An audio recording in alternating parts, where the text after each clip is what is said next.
안녕하세요. 구독자 여러분, 동향과 전망입니다. 오늘도 이윤 의원님 나오셨습니다. 안녕하세요. 오랜만입니다. 아, 오늘 이 시간은 민주당, 국민의힘 양당 경선이 이제 막바지에 이르렀는데요. 그래서 양당의 경선 과정에 대한 어떤 간략한 평가 및 그다음에 향후 대선이 어떤 의미를 갖고 어떤 양상으로 전개될지에 대해서 미리 한번 짚어보는 시간을 갖도록 하겠습니다. 예. 우선 간단하게 이제 구독자 여러분들에게 대선 일정을 좀 소개를 좀 해드릴게요. 후보자는 11일까지, 그러니까 10일과 11일 양일간에 걸쳐서 등록하게 되어 있고요. 그래서 선거는 5월 12일부터 본격적으로 시작하게 됩니다. 우선 민주당과 국민의힘은 그러면 대선으로 어떻게 확정짓게 됐는지 살펴보면, 민주당은 대선 후보를 결정하는 날이 27일 또는 5월 1일입니다. 왜 그러냐면 27일 날 과반을 넘는 후보가 나오면 바로 대선 후보로 확정이 되고요. 만약에 대선 과반이 넘는 후보가 안 나오게 되면 결선 투표를 거쳐서 5월 2일에 최종적으로 확정하게 됩니다. 국민의힘은 29일 경선에 진출하는 지금 이제 8명으로 시작했다가 지금 4명으로 줄었죠. 그렇죠? 그래서 29일 최종적으로 2명을 확정을 하고요.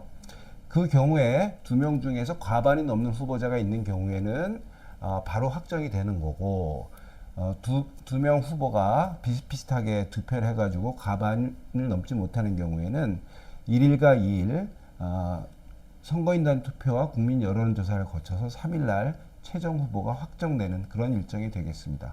민주당이 이틀 정도 먼저 결정을 하게 되네요. 이틀이 아니고 4월 27일 날 결정되죠. 그렇죠. 지금 많이 나온 얘기가 어대명 또는 더 나가서 9대명 또는 99대명 이렇게까지 나오지 않습니까? 예. 그러면 민주당과 국민의힘의 지난 경선에 대해서 한번 총평하고 넘어가는 시간을 하겠습니다. 일단 총평 전에 네. 이것도 대통령 선거인데 네. 모르겠어요. 저는 제 개인적으로는 직접적으로 92년도 대통령 선거부터 본 것 같은데 약간 주로 이제 관여도 하고 네. 어쨌든 같이 일도 하고 했었던 과정이 있는데 이렇게 재미없는 대선 처음 보는 것 같아요. 일단 재미가 없어. 재미가 없고 저는 재미도 없고 두 번째는 별로 그렇다고 지금 후보 나오신 분들이 우리 국민들의 가슴을 좀 뜨겁게 할 만한 비전을 제시하는 바도 별로 없는 것 같고 보통 모르겠어요.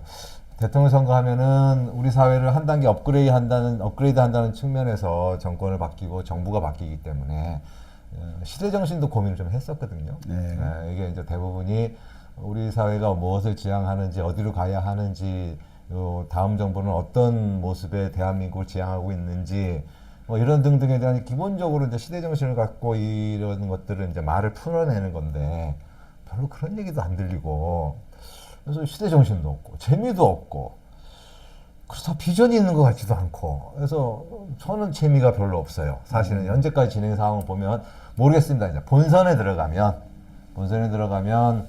보다 이제 이런 문제들을 갖고 좀 얘기를 좀 해야 되는데 저는 일단은 엄격히 보면 이번 대선 과정에서 최소한 그러니까 사회 전체를 정치든 경제든 사회 전 분야든 이게 대한민국을 한 단계 업그레이드 할 만한 어쨌든 후보들이 이제 그러한 자기 고민도 철학도 비전도 정책도 좀 내야 될 필요성이 있는데 가장 중요한 거는 역시 전 제한적 대통령제를 조금 극복하는 과정이 이번 대선에 그래도 국민들과 함께 그러니까 이 공감대를 이루는 그런 선거가 됐으면 좋겠다고 생각합니다. 왜냐하면 윤석열 봤잖아요. 그러니까 소위 제왕적 대통령제의 가장 안 좋은 모습, 최악의 모습을 본 거거든요. 그래서 최소한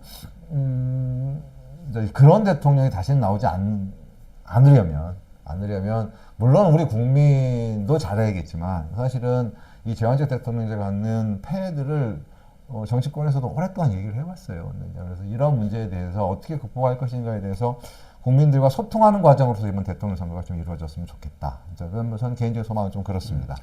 이런 측면도 있는 것 같습니다. 원래 대선 일정이 대선은 이제 2년 뒤였지 않습니까? 네. 정상적인 정치 일정을 한다면. 그런데 이제 갑자기 그 말도 안 되는 그 계엄 사태가 벌어지면서 졸지에 이제 그 대선이 다가오게 된 거지 않습니까? 그러다 보니까 이제 특히 이제 민주당 입장에서 봤을 때는 그 의원님이 얘기하신 대로 뭔가 좀 새로운 그 비전을 제시하고 그다음에 이제 한국 정치를 업그레이드 시킬 수 있는 이런 나름대로 준비 과정이 좀 부족해서 뭐 그런 측면도 있는 것 아, 같습니다. 그건 아니죠. 왜냐하면 기본적으로 정치 전 과정이 다음 대통령 선거 내지는 민주당 당이라는 게 집권을 위해서 모인 무리들을 해서 이 정당인데 선거가 끝나고 나서 선거 실패했든 잘했든 간에 다음 선거, 그다음 그 선거를 계기로 해서 다음에 대한민국에 대한 고민은 처음부터 다 하는 겁니다. 그 과정이 없었다면은 방기한 거죠. 사실은 엄격히 보면. 그래서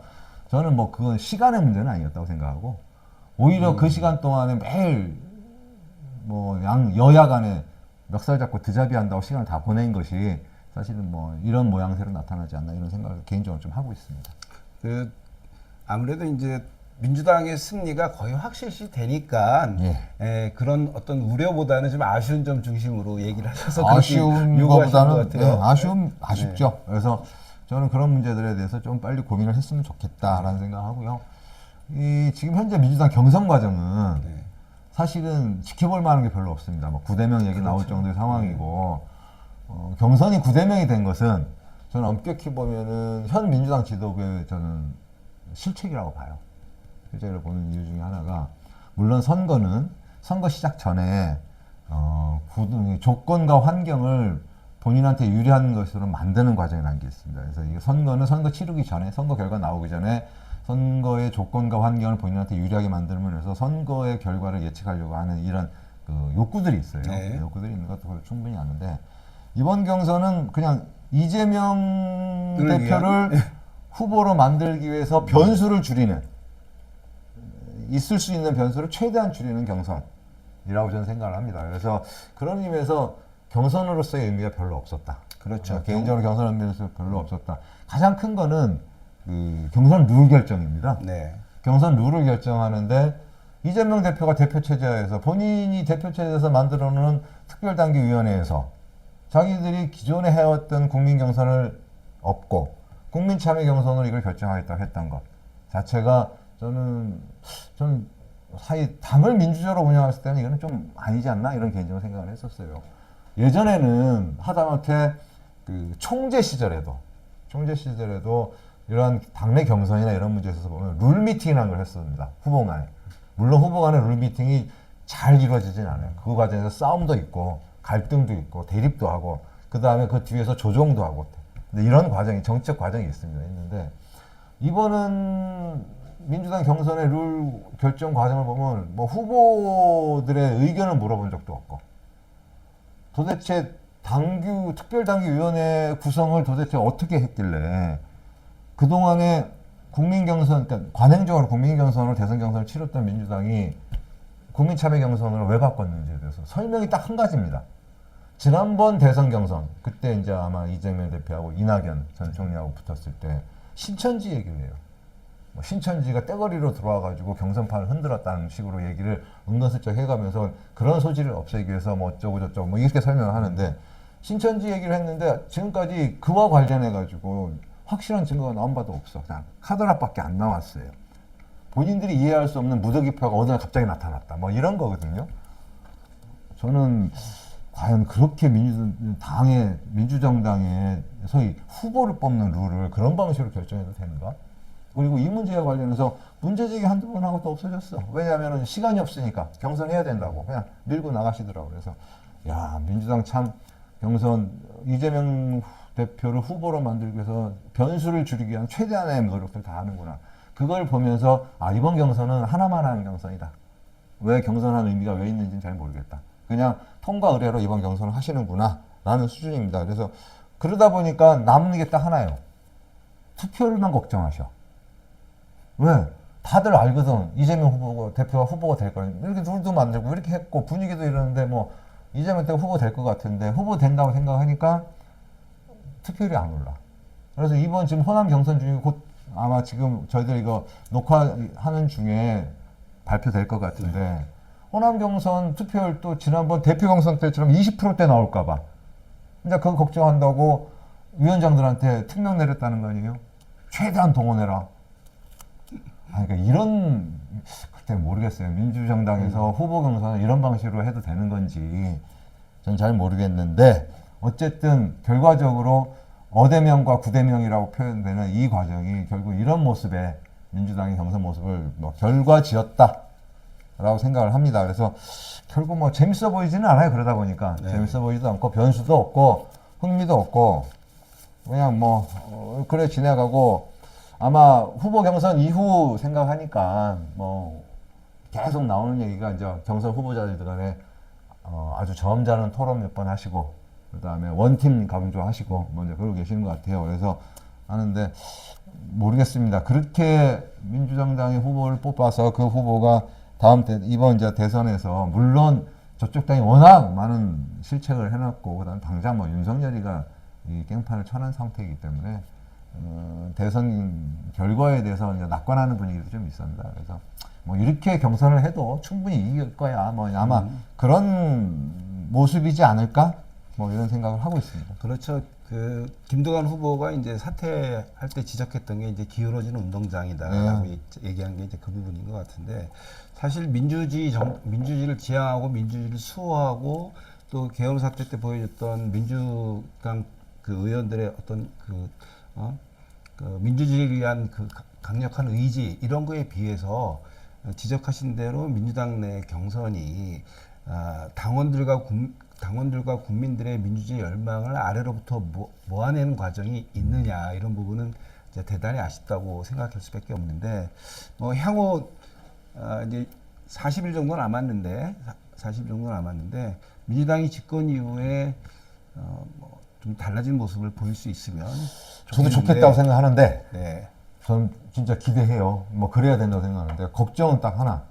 지금 이대로 어대명 후보 되고 어대명으로 구대명 후보 되고 또 자연스럽게 며칠 안 남은 6월 대선에서 이재명 대표가 대통령이 되시면 저는 일단 한 측면에서 걱정입니다. 한 측면에서는 다행이다. 어쨌든 뭐 국힘이 또 하는 건 그렇잖아요. 그 내란에 대한 책임을 본인들이 윤석열을 제대로 여당이지만 잘못된 길을 가는 윤석열을 제대로 잡아내지 못한 그 책임도 있고 방기한 책임도 있고 방임한 책임도 있기 때문에 저는 뭐 당연히 정권 교체가 이 시대에 이 최소한 시대를 바꿔나가고 시대를 한 단계 업그레이드하는데 필수 조건이라고 생각합니다. 근데 한 측면에서 고민하는 건 뭐냐면 이재명 대표가 이런 방식으로 경선을 치르면 두 가지 걱정이 됐어요. 하나는 민주당은 이재명 대표 일극 체제였고 그 일극 체제를 바탕으로 사실은 의회는 거의 뭐 민주당 일방 독주에 이제 그 대한민국 국회를 지금까지 보여왔고 그 힘에다가 이 제왕적 대통령제가 바뀌지 않는 그 제도하에서 이제 대통령까지 되시는 거야. 그러면 의회 권력도 갖고 계시고 대통령 권력도 갖고 계시고 그리고 대통령은 지금 우리나라 대통령은 사법부에 아마 최소한 반 이상의 권력을 갖고 계셔요. 그러니까 왜냐하면 다 대법원도 추천하고, 그렇죠. 예, 대법원장도 뽑고 추천하시고. 우리 헌법재판소 봤죠? 대통령 몫으로 이미 다 있어. 이 권력, 견제받지 않는 이재명 대표의 권력을 도대체 나는 이러한 민주당을 지금까지 해왔던 모습에서 유추해 본다면 견제받지 않는 이재명 대통령의 권력이라는 것이 어떤 모습으로 나타날지 저는 사실은 개인적으로는 민주진보지정 전체에서의 후보로서 기대하는 바도 있지만 또 하나는 구조적으로 좀 걱정하는 부분도 있어요. 그래서 어떤 권력이든지 견제받지 않거나 이러면은 사실은 독주할 수밖에 없고 독선할 수밖에 없습니다. 그게 약간 지금까지 역사적으로 권력이 갖고 있는 속성 중에 하나인데 거기로부터 과연 민주당과 이재명 대표가 자유로울 수 있을까에 대해서 사실은 우려를 하고 있습니다. 개인적으로는 네. 우려가 많습니다. 그 말씀이 이제 지금 뭐 예측하기에는 좀 이른 듯하지만 이번 대선의 여러 가지 의미 중에서 물론 이제 가장 시급한 건 이제 내란 잔당들은 이제 척결한 심판하는 의미의 이제 선거기도 하잖아요. 그리고 이제 그걸 통해서 한국 민주주의를 업그레이드 시켜야 된다는 이런 절박한 과제가 첫 번째로 부여되는 이제 대선인데 사실은 이 의원님 말씀에는 뭐가 있냐면 사실 내년 지방선거가 있고 그다음에 이재명 대표가 대통령이 되면 당연히 이제 당권 문제에 대한 게 이제 숨어 있기 때문에 그런 과연 이제 현재 보여주고 있는 민주당의 모습이 그 이재명 일극 체제로서를 굳히려 들어가는 내지는 계승한다라든가 이런 이제 정치적인 함의를 갖고 있기 때문에 그렇게 일방적인 그 이재명 대표 몰아주기로 가는 게 아니냐 이런 거에 대한 이제 우려를 나타내신 것 네, 같아요. 되게 우려스러워요. 그러니까 저는 이재명 대표 개인에 대한 문제가 아니라고 생각합니다. 이게 입법 권력 가지고 있고 행정 권력 갖고 있고 사법 권력의 반갈까지 갖고 있는 그걸 한 사람이 갖고 있을 때 그런 권력이 어떤 모습으로 드러날지 그런 상황에서 정치는 복원이 될 건지 솔직하게 얘기하면 정치는 복원이 될 건지 그 다음에 지금까지 보였듯이 매번 재형제 대통령제에 대한 우려와 비판과 한계를 노정해왔고 비판해왔고 했던 과정들이 있는데 정치권에서 그것을 또 고스란히 다 드러나지 않을지 사실은 걱정되는 부분이 없지 않아 있어요. 그것을 그 한 개인의 선의와 한 개인의 포용력과 한 개인의 양보와 한 개인의 정치 철학에 맡기기에는 조금 너무 위험한 조건이 아닐까? 네, 그런 시그널이 이제 뭐 일부 나오고 있다고 생각을 합니다. 그러니까 엊그저께 보도됐지만 이제 이재명 대표의 싱크탱크로 출범한 성정과 통합이 출범 뭐 10일 안 돼가지고 벌써 문제가 생기지 않았습니까? 뭐뭐한 인사 뭐 총리설 나오고 막 그렇죠. 이러면서 하여튼 네. 시끄러웠는데 이제 다 된다고 생각하니까 뭐 어쨌든 이재명 대표 연임 있는 사람들 뭐 자기들끼리 하마평 쓰고 아마 그랬겠죠. 그거 안 봐도 뻔하잖아요. 그런데 그런 짓 안 했으면 좋겠어요. 네. 그러니까 그런 짓을 하면 할수록 아까 말씀드린 이 뭐지 견제받지 않은 권력 그것도 거의 일방적 권력이 생기기 때문에 대한민국에 참 그러니까 뭐 그러니까 이재명 대표 이제 집권 후 입각할 내지는 이제 뭐 정부 각 기업에 들어갈 자리 싸움에 대한 문제, 동시에 이제 내년 지방선거의 공천권을 둘러싼 문제, 여기서 참 당 대표 선거 할 텐데 어쩌면 뭐 네. 혹시라도 만에 하나 이제 다들 예상하시다시피 현재로는 가장 유력한 후보시기 때문에 대통령이 되시면은 민주당은 당연히 이제 당 대표 선거를 또 해야 되는 상황이고 당 대표 선거를 하시게 되면 지금 현재 이런 모습이면은 이재명 당 대표 친정 체제를 구축하려 하지 않겠어요 일부에서 그리고 그걸 막아낼 힘이 없어. 누가 막겠어요? 일부 친정 체제 만들어질 거라고 저는 봐요. 친정 체제 만들 네. 거고 다만 친정 체제 대리를 누가 할 것인가 갖고 뭐 키재기는 하실 수 있다. 모모한 인사들이 보이기는 하는데 사실은 모모하는 인사들 보이긴 하는데 그 모모한 인사들 가운데 이재명 대표 서로 충성 경쟁 해가면서 뭐 또 제가 잘 어쨌든 당을 추스리겠습니다 하신 분이 계시겠죠. 저는 그렇게 갈 거라 봅니다. 벌써부터 뭐 서울시장은 누구고 당 대표는 누구고 이런 얘기 나오는 게 썩 유쾌하지만 유쾌하진 않죠. 네. 네. 자, 이번에 이제 국민의힘 얘기를 좀 해볼까요? 국힘 경선. 막장이긴 한데 참 재밌던데요, 저는. 하여튼 아직은 국힘이 저는 정당이면 네. 이런 상황이면 사실은 거의 진짜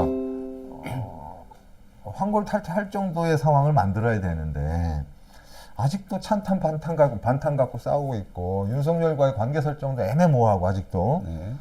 뭐 후보들 간에 네가 이재명 그 토론의 주제가 이재명밖에 없잖아. 내가 이재명하고 더 잘 싸울 수 있다 뭐 이런 얘기밖에 안 하시고 그런 국힘이 도대체 여당으로서 이렇게 대한민국을 망가뜨려 놨는데 정치는 당연히 망가뜨려 놨고 경제도 망가뜨려 놨고 사회적으로도 해놓은 것도 없고 뭐죠 의료계획 뭐 한다고 했는데 더 도루묵 만들어 놨잖아요 다시.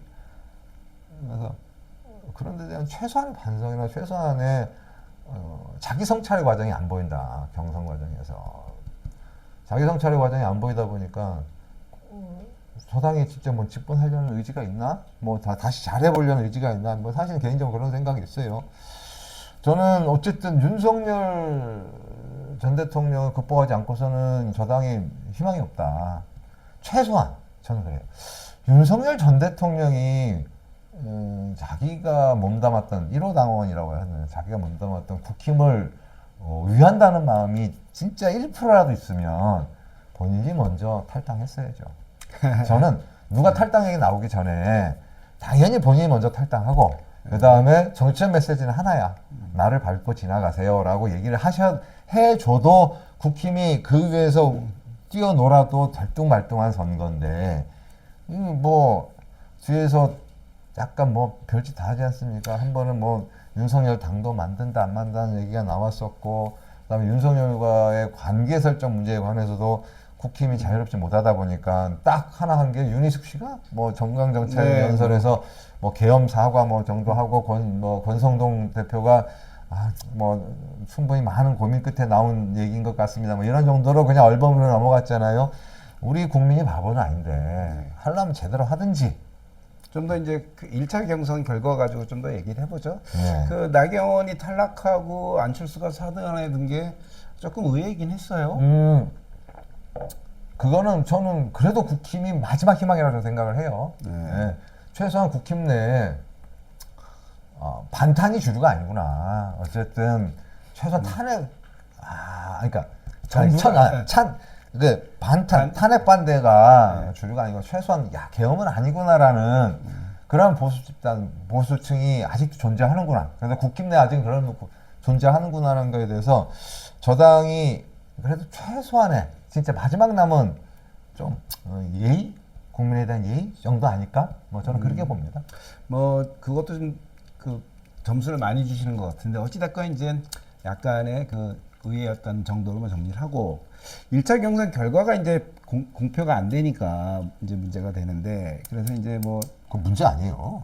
뭐 각자 뭐 아전인 수격으로 해석들 많이 하는 거 그게 선거의 또 재미입니다. 여기 이제 찌라시가 뭐 이제 1차 경선 결과가 뭐 홍한김이라고 하는 그 찌라시도 있고 또 뭐 김한홍이라고 하는 이제 찌라시도 있고 한데 그 사실은 이제 국민의힘은 그 지금 경선에 나온 사람들 간의 그 문제라기보다는 더 큰 변수가 있지 않습니까? 한덕수. 그렇죠.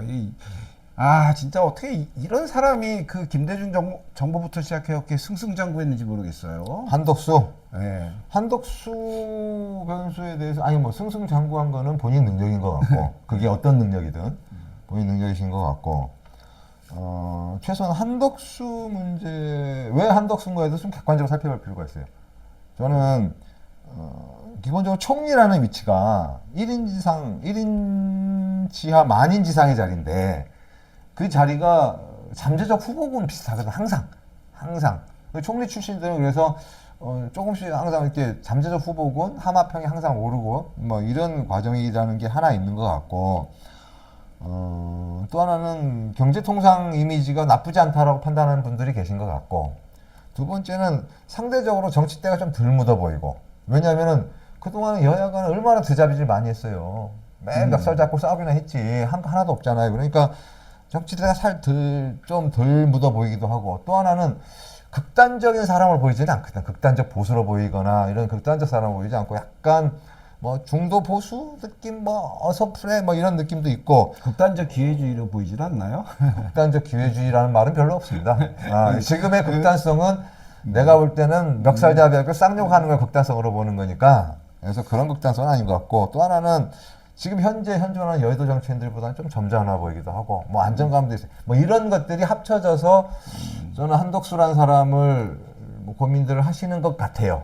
저는 그래서 그거는 그 사람을 폄하하거나 하는 문제는 아닌 것 같고 최소한 태도 않게 왜 갑자기 한덕수야에 대해서 좀 분명히 좀 찾아볼 필요가 있다. 왜냐하면 그러지 않고서는 실제 민심을 이끌어내기 되게 어렵습니다. 그래서 왜 뜬금없이 한덕수야에 대해서는 아마 저는 아주 심각하게 고민해야 된다. 특히나 그래 민주당도 심각하게 고민하니까 민주당 지도부들이 요새 틈만 되면 한덕수 욕하잖아요.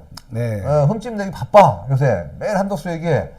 그 얘기가 뭐냐면 한덕수 변수에 대해서 변수처럼 보이거든. 아까 우리 경선 때 말씀드렸다시피 현재 민주당은 이재명 대표가 대통령으로 가는 길에 변수를 없애는 있을 수 있는 모든 변수를 사전에 차단하는 게 이 양반들의 선거 전략인데 거기에 본인들이 없앨 수 없는 변수 하나가 생긴 거야. 그게 한덕수예요. 지금 현재로. 그러니까 한덕수 대행에 대해서 거의 십자포화를 하는데 모르겠습니다. 이 양반이 진짜 그 정도의 변수가 될 만한 인물인지에 대해서는 잘 모르겠는데 그러니까 이제 오히려 네. 민주당이 자꾸 건드려주니까 키운 측면도 없지 않아 있어요. 그 여론조사마다 다르긴 하지만 뭐 민주당 그 말씀하신 대로 이재명 그 대표 입장에서는 변수가 될 만한 소지도 있다라고 생각할 수도 있을 것 같아요. 그 아니, 많이 나오는 경우에는 38%까지 나오더라고요. 아니, 지지도가. 그래서 저는 프로테지는 잘 모르겠고 네. 사실은 본인들 이재명 대표 캠프나 민주당 입장에서 봤을 때 홍준표 뭐 금방 이길 수 있을 것 같은 느낌도 들고 김문수 더 땡큐고 한동훈 이미 뭐 저 국힘 내에서도 사실은 워낙 반한 분위기가 워낙 많아서 해볼만 할 거라는데 한덕수 하니까 갑자기 약간 찡한 것 같아 이 양반들이. 거기다가 이제 지금 한덕수 본인 입으로 얘기하진 않았잖아요. 그래서 한덕수라는 정도 가지고 이번 대통령 선거 한번 치러보겠다라는 그 주변 인물들 하는 얘기를 보면 내용을 들어보면 간단치는 않겠는데 이런 생각이 들어요. 이제 그 중에 하나가 임기 단축기한 얘기하시고 네. 거국 중립내각 얘기하시고 그다음에 그래서 제7공화국 열고 자기 그만두겠다. 어떤 뭐 이런 얘기까지 하시거든. 뭐 그 모양으로 해서 어쨌든 대통령 이번 한덕수를 통해서 뭐 그걸 해보겠다고 덤벼드는 과정이 있는데 모르겠어요. 약간 이게 약간 중도 중에서 보수적인 입장을 취하시는 분들은 특히나 이재명 대표에 대한 호감도도 높지만 또 그만큼 비호감도 높은 이 상황에서 한덕수 카드가 작동하지 않을까라는 우려가 사실은 민주당 내부에 저는 있을 거라 봅니다. 이제 한덕수 변수가 조만간 이제 상수로 바뀔 것 같다는 예측들이 있습니다. 그러니까 이제 30일 사퇴가 유력하다. 그러니까 이제 그 근거가 일단은 이제 공직선거법상 이제 그 30일 전에 사퇴해야 되니까 4일까지는 사퇴를 해야 된다는 거. 그다음에 이제 그 국민의힘이 29일 날 두 명의 경선 후보를 선출한다라는 것. 뭐 이런 그다음에 이제 헌재법 개정안의 거부권을 행사할 것 같은데 그러기 위해서는 이제 국회를 29일까지 이제 해야 된다라는 것, 뭐 이런 것들을 해서 30일 날 아마 사퇴를 하게 될 것이고, 그다음에 이제 뭐 입당을 하게 될지 뭐 어떻게 될지 모르겠지만 5월 12일 날까지 이제 11일까지 대선 후보 등록을 해야 되니까 한 10일 사이에 이제 큰 변화가 생길 것 같단 말이죠. 그래서 이제 유력한 거는 뭐 무소속 후보로 나오기는 거의 불가능할 것 같고, 그죠?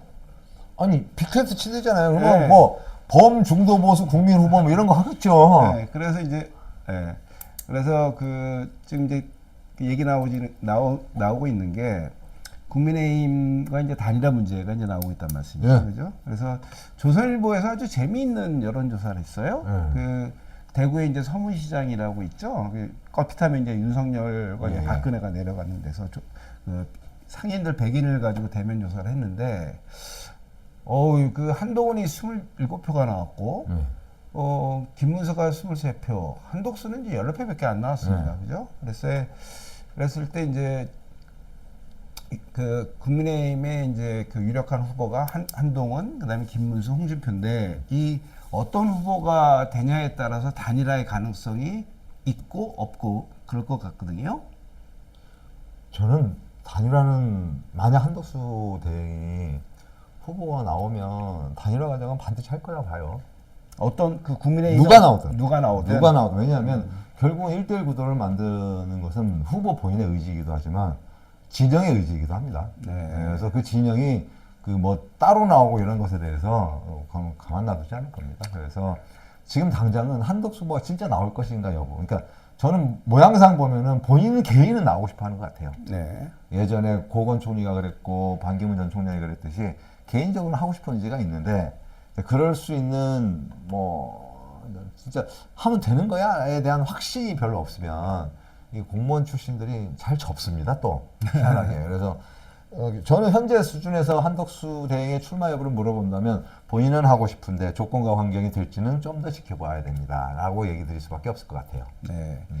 만약에 이제 그 뭐 말씀하신 대로 국민의힘이 어떤 후보가 되더라도 김한홍 중에 어떤 그 후보가 되더라도 한덕수하고 이제 그 단일화를 하게 할 것이다.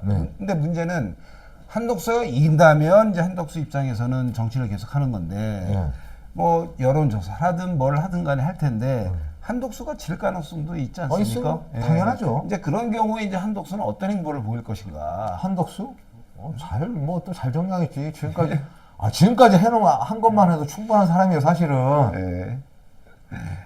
저는 바랄 게 뭐 개인적으로 더 바랄 게 뭐 있겠어요. 그 조갑재 조선일보 그 월간 조선 편집장이 뭐라 그랬냐면 한덕수 보고 식민지형 관료라고 얘기를 하더라고요. 그래서 참 아주 굉장히 이제 적절한 비유라고 생각이 들었습니다. 식민지원 관료. 네. 뭐 그럴 수 있죠. 왜냐하면 사실은 한덕수 대행의 소위 행보를 보면 전형적으로 이게 사대주의 느낌이 나 항상. 이게 사실은 사대주의 느낌이 나고 그래서 아유 저 양반 사실은 대한민국을 참 한 단계 업그레이드하고 하는데 저런 리더십이 필요할까에 대해서는 사실은 개인적으로 저도 걱정되는 바가 없지 않아 있어요. 금방 이제 정체가 드러날 것 같은데 이게 사회를 바꾸고 변화시키고 뭔가 하나를 좀 업그레이드하고 하는 데 대한 리더십은 아닌 것 같아. 많이 잘해봐야 그냥 관리 잘하는 관리형 리더십 정도인데 문제는 그 관리형 리더십의 안정감이라는 게 이렇게 불안정하고 불투명한 상황에서 대한민국 국민의 의식이 위기 돌파의 리더십으로 갈 건지 아니면 좀 안정적 리더십을 원할 건지에 대해서는 좀 더 지켜볼 필요는 있다. 뭐 이런 정도만 할게요. 그렇죠. 그러니까 1차 시험대가 뭐냐면 이제 한미통상협의회 고위급 통상협의회 후속 조치가 28일 날 결정이 되거든요. 그때 이제 어떠한 정도의 협의 내용을 들고 오는지 그거에 따라서 한덕수가 갖고 있는 어떻게 보면 본질, 뭐 한계 이게 뭐 쉽게 좀 판단되리라고 여겨지고요. 예. 그 다음에 이제 참 이번 그 대선에 이제 재미도 없고 네. 그 얘기 하셨는데 그래도 이제 한 가지 짚어줘야 될 부분이 있는 게 우리 소수 정당들 고생 많이 하지 않습니까? 이번 대선의 특징도 뭐냐면 이 제3지대 후보들이 정당들이 쓸 자리가 없다는 것도 하나의 특징일 것 같아요. 그래서 뭐 조국 혁신당이나 개혁신당이나 정의당이나 진보당이나 이런 소수 정당들의 어떤 그 관심도가 이번 대선처럼 낮은 경우는 아직까지는 이번 대선 그런 특징이 이제 하나 될 것 같은데 그렇게까지 하면 이번 대선에 대한 기본적인 이제 어느 정도 양상을 미리 좀 예측해보는 이런 내용들이 좀 다 정리가 된 것 같습니다. 조국 혁신당은 이미 결정했잖아요. 네, 안 나올 거고요. 민주당 후보를 밀어라. 네. 뭐 거기 조국 대표께서 뭐 말씀하셨고 이미. 예. 개혁신당은 이준석 대표 일찌감치 이제 제일 먼저 준비했죠. 이준석 대표는 뭐 마지막까지 온건히 할 겁니다. 저 친구는. 그래서 할 거고 저기는 범보수 진영 단일화에 본인은 안 낀다고 끝까지 발버둥 치는데 그것도 가봐야 될 것 같고요. 그 다음에 정의당은 지금 대선 후보를 낼 만한 현재 당의 상황이 안 될 건데, 내부 상황이. 본인들의 정의당의 진로와 관련해서 먼저 결론이 내리고 거기에 이번 대선에 출마를 하는 것이 그 진로를 밝히는데 조건이 된다면 어떻게든 나와야겠죠. 근데 그건 아닐 것 같고요. 제가 볼 때는. 진보당은 이미 나왔고, 진보당은 어쨌든 본인의 소위 자립적인 정당으로서 본인들의 이 이미지 구축 지금까지 해왔던 것도 있고 다음 지방선거에 대한 문제도 있고 등등 해서 지방선거를 준비하는 차원에서 최소한 조직 점검한다는 차원에서 또 이번 선거를 한번 하실 것 같아요. 네. 특히 이제 개혁신당 이준석 같은 경우는 이제 현실적인 문제와도 연관이 되어 있는데, 그러니까 이제 보수 빅텐트를 얘기하시면서, 그러니까 이제 적어도 득표율이 10%는 넘어야 반이라도 이제 환급을 받지 않습니까? 선거 보조금. 그 문제는 이준석이 그 개혁신당 입장에서 굉장히 현실적으로 냉혹한 장애가 될 것 같아요. 10%를 넘기냐 못 넘기냐.